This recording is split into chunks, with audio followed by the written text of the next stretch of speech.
this is Rani Sangare. I'm an international student from India. I have a master's degree from Bangalore University. During my master's, I was expected to join a research lab and earn some research experience as a part of the program. During that time, I developed a passion for research and ecology and evolution. My master's project and post-thesis research dealt with two endemic species called rhododendron and pepper, the king of Indian spices. I broadly looked at the distribution, diversity, divergence, and disjunction of these species over time. In May of 2018, I started a PhD program in biology at University of New Brunswick, Canada. And currently, I am in my third year. For my PhD project, I work with a group of green algae called Volvocalis. For the motivation behind my project and research, I would like to recall a quote that I was introduced to by my supervisor. Few groups of organisms hold such a fascination for evolutionary biologists such as this group of Volvocalis. It is as if these algae were designed to exemplify the process of evolution. From this quote to the beautiful diversity and the degree of complexity that this group of green algae possess, it has been an exciting journey so far to travel back in time with these tiny creatures. With this excellent model system, I would like to answer one of the fundamental questions for the evolution of complex biological life forms, that is, the evolution of multicellularity and somatic cell differentiation. The evolution of life is characterized by a series of major transitions in complexity. One such transition resulted in the evolution of complex multicellular organisms from simple unicellular ancestors. Without the evolution of multicellularity, our planet would have been a very different place. A world without plants and animals of any kind, and of course without humans. Multicellularity was a key step in the evolution of complex biological life forms on Earth. But it has been a difficult one to study. Multicellularity evolved multiple times independently and repeatedly in all three domains of life.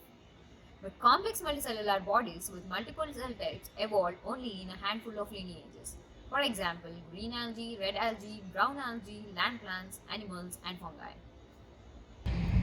What distinguishes complex multicellularity from simple multicellularity is that the evolution of specialized cell types. The main distinction being between cells specialized in survival known as somatic cells and cells that are specialized in reproduction known as reproductive cells.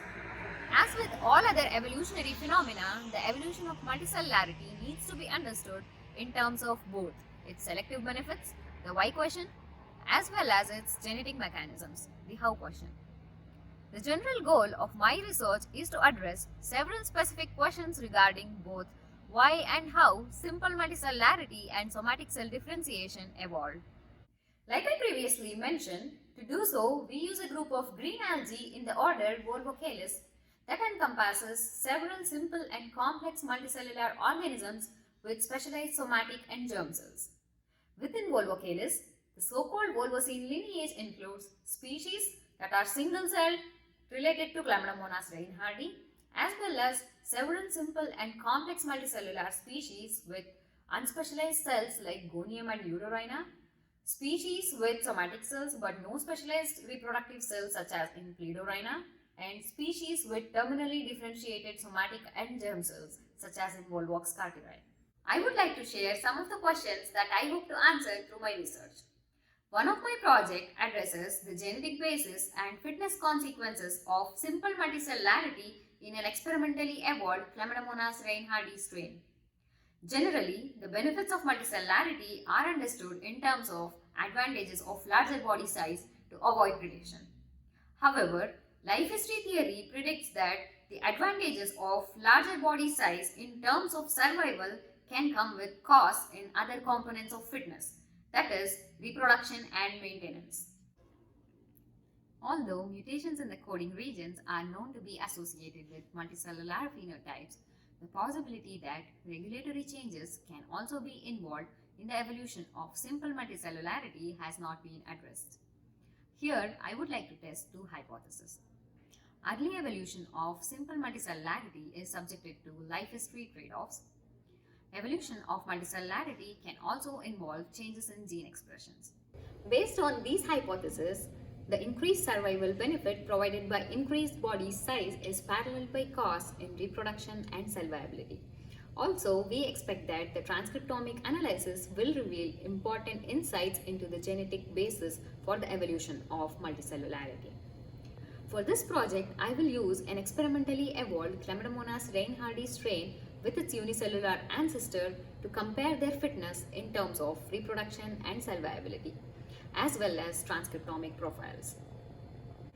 My results will provide support to the notion that life history trade-offs are important during the evolution of simple multicellularity, and that changes in regulation might also be involved in the early evolution of morphological innovations.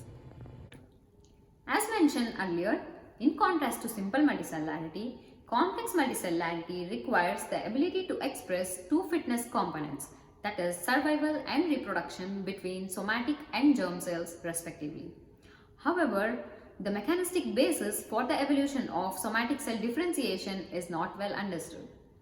The second project of my thesis will address the genetic basis for the evolution of somatic cell differentiation by investigating the role that the homologue of the gene involved in somatic cell differentiation in Volvox carteri has in Chlamydomonas reinhardii. Our hypothesis is that this gene is a life history gene that trades off reproduction for survival in limiting environments. The results of this study will provide insights into the early evolution of somatic cell differentiation and its genetic basis by offering a direct evidence for the co-option of life history genes and life history trade-offs during the evolution of soma. Overall, I hope I convinced you that this group of green algae is an excellent model system to study and investigate the evolution of multicellularity and different degrees of organizational complexity from both evolutionary and mechanistic perspective. Finally, I would like to thank Canadian Society for Ecology and Evolution for providing me an opportunity to share my ideas and research with other science students and fellow scientists. Thank you so much. I really appreciate it.